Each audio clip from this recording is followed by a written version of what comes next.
Suite aux attentats qui ont frappé Bruxelles le 22 mars dernier, le ministère de l'Intérieur a demandé aux préfets de renforcer encore plus la sécurité sur leur territoire. Les axes de transport sont particulièrement visés par cette vigilance, mais pas seulement. Ainsi, partout en Vendée, l'ordre a donc été donné aux forces de l'ordre d'être encore plus sur leur terrain et d'accentuer leur présence.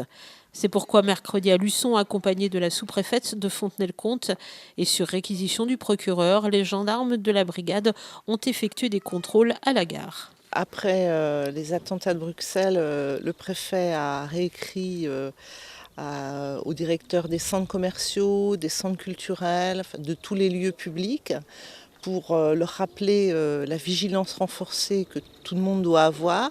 Et puis, dans ce cadre-là, avec les forces de sécurité, ici à Luçon avec la gendarmerie nationale, mais le préfet hier avec la police nationale, nous venons sur des lieux où un public important est présent, mettre en place les mesures de sécurité et rappeler au public aussi, par notre présence renforcée, les mesures de veille que chacun doit avoir. Et bien évidemment, ce déploiement se fera en différents lieux et à différents moments, l'important étant de montrer que la gendarmerie veille sur nous. Les forces en présence se déploient sur différents lieux à des moments différents. L'idée, c'est pas d'avoir une présence constante toujours sur le même lieu et au même moment. C'est bien justement d'être partout, dans des lieux différents, mais toujours montrer cette présence rassurante à la fois pour la population et en même temps qui leur rappelle aussi qu'eux-mêmes doivent avoir de la vigilance sur ce qui se passe autour d'eux.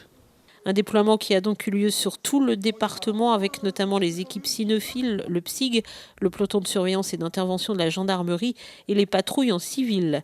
Les gendarmes seront par ailleurs particulièrement vigilants ce week-end de Pâques autour des lieux de culte.